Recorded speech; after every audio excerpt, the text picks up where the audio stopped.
আমার সাথে চ্যানেলে আপনাদের সকলকে স্বাগত। আবারও একটি নতুন ভিডিও নিয়ে আপনাদের কাছে হাজির হয়ে গেলাম। হ্যাঁ, এটি হচ্ছে উষ্ণ প্রসবন হট স্প্রিং, ওয়েস্ট বেঙ্গলে বীরভূম জেলার অন্তর্গত বক্রেশ্বরে এটি অবস্থিত। আমরা গিয়েছি মুর্শিদাবাদের কাঁদি থেকে আমার বাড়ি থেকে এটা ৭৭ কিলোমিটার দূর। তো ৭৭ কিলোমিটার যেতে বাই কার আমাদের সময় লেগেছে ২.৫ ঘন্টা। এখন অবশ্য সময়টা একটু কম লেগেছে, কিন্তু আমার ছোটবেলা থেকে এখানে বহুবার আসা যাওয়া হয়েছে।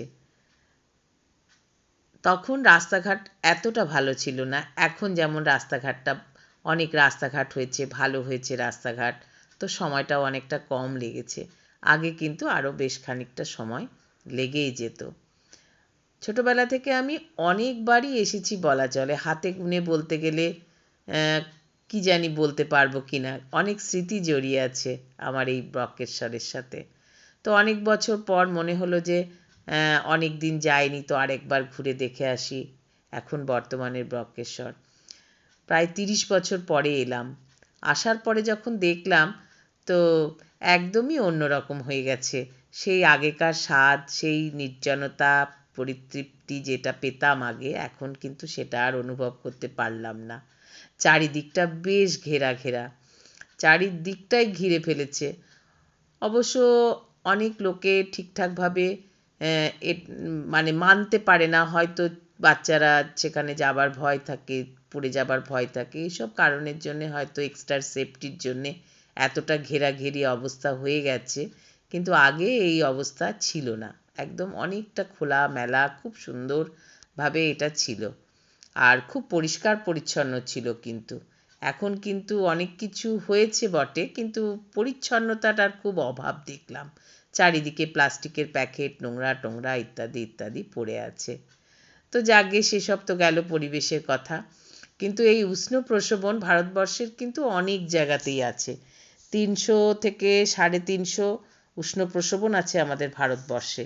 তার মধ্যে এই ওয়েস্ট বেঙ্গল, এটা বীরভূমে অন্তর্গত বক্রেশ্বরে এটা একটা অন্যতম। এখানে ৮০ ডিগ্রি সেলসিয়াসে এখানে জলটা গরম হতে থাকে, অগ্নিকুণ্ড নামে পরিচিত।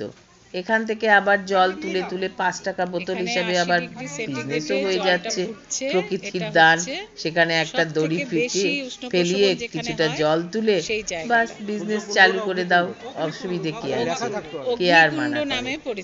যাকগে, তো আমার আর নেওয়া হয়নি সে জলটি, আমার অবশ্য নিতে ইচ্ছেও হয়নি, কারণ আমি এই জল যেখানকার জিনিস সেখানটায় দেখতেই ভালোবাসি। আর এটাতে কি বিশেষ কাজ আমার অবশ্য সে সম্বন্ধেও জানকারি নেই। তো যাই হোক, আমার আর সেখানে জল আমি নিলাম না, এসে পড়লাম এবার মহাদেবের চরণে। সেখানে পুজো চলছে, সমস্ত লোকজন আসছেন, পুজো দিচ্ছেন, ঠাকুরমশাই বসেই আছেন, পুজো হচ্ছে, সুন্দরভাবে পুজো চলছে। সত্যি খুব ভালো লাগলো, অনেক দিন পর প্রভুর দর্শন পেলাম।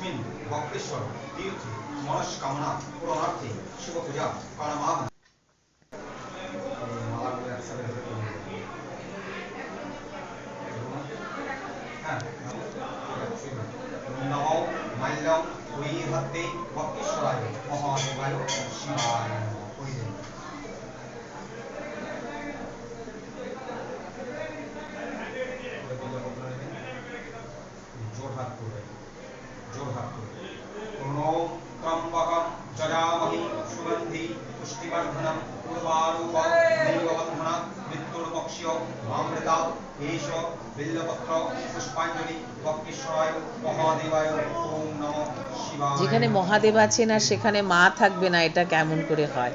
তো পাশাপাশি সত্যি পুজোই চলছে, সেখানে পুজোতে সেখানে সকালে পুজো দিচ্ছেন, বেশ অনেকক্ষণ দাঁড়িয়ে থেকে অনেকটা বেলা হয়ে গেছে। তো আমরা রাস্তায় যার কারণে জল খাবারটা খেয়ে নিয়েছিলাম,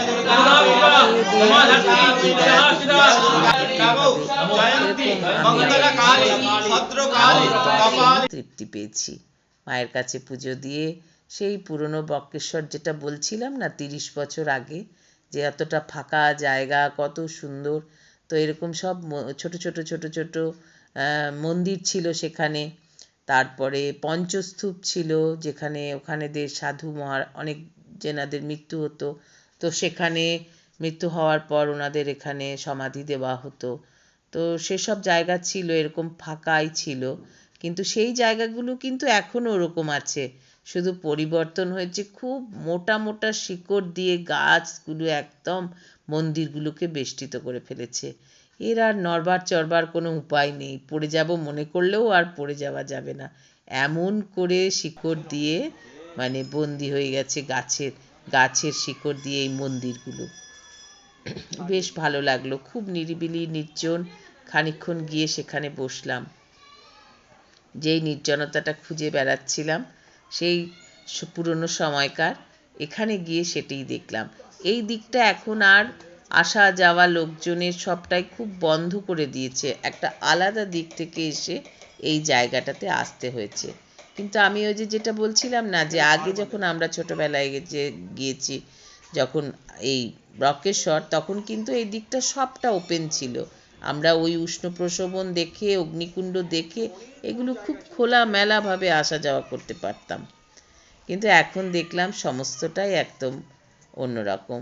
এখানে মহাদেবের শিবলিঙ্গ আছে, কিন্তু দেখুন কি অবস্থায় পড়ে আছে। এটাই আমার খুব মনটা খারাপ হয়ে গেল, যে ওখানে পুজো হচ্ছে বলে প্রভুর এখানে এইভাবে শিবলিঙ্গটা পড়ে আছে। তো অন্তত একটু ফুল জল, অন্তত একটু পরিষ্কার পরিচ্ছন্নতা, এটা তো আমরা দেখার আশা করতেই পারি। তো যাকগে, যেটা আমি নিজে করতে পারবো না সেটা নিয়ে এত আলোচনা বা সমালোচনা, এটাও ঠিক কথা নয়। যেটা দেখে এলাম সেটাই আপনাদের সামনে তুলে ধরলাম। খুব ভালো লাগলো। এই যে পুরনো গাছগুলো একে অপরের সাথে এমনভাবে বেষ্টিত হয়ে রয়েছে, যে কোনটা কোন গাছ একসাথে, কোন ডাল কোন শিকড়ে গেছে তা বোঝার উপক্রম নেই। বেশ খানিকক্ষণ সময় এখানে কাটালাম। কাটিয়ে আমাদের সারাটা দিন ঘুরে ফিরে আবার বক্রেশ্বরের দর্শন করার পর নিজের বাড়ির উদ্দেশ্যে রওনা দিলাম।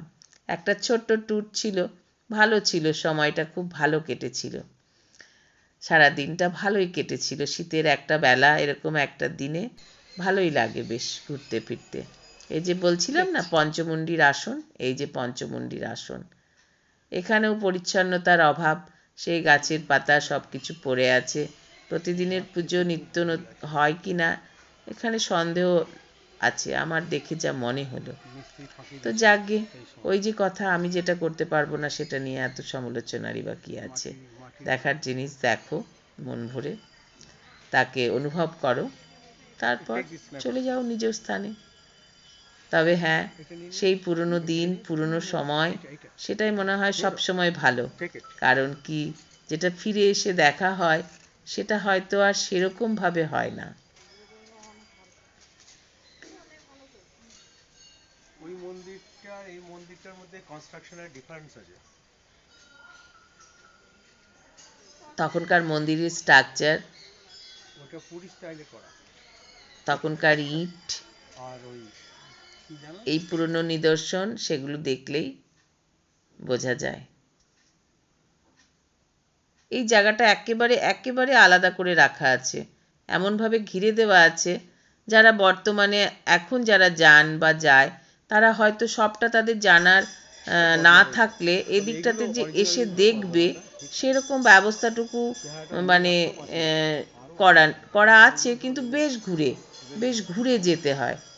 সবাই হয়তো অতটা বুঝতেও পারবে না, আমার যেটা মনে হচ্ছিল, কেন কি প্রচুর লোকজন ছিলেন, কিন্তু এদিকে আমি সেরকম লোককে আসতে দেখলাম না, বেশ ফাঁকাই ছিল। তো আমারও সেটাই মনে হচ্ছিল যে কি জানি, হয়তো লোকেরা জানতে পারছে না যে এদিকে আসছে না, এটা আমার মনে বেশ একটা প্রশ্ন ছিল। তো যাই হোক, ভালো থাকবেন সবাই, আবার দেখা হবে আরেকটি নতুন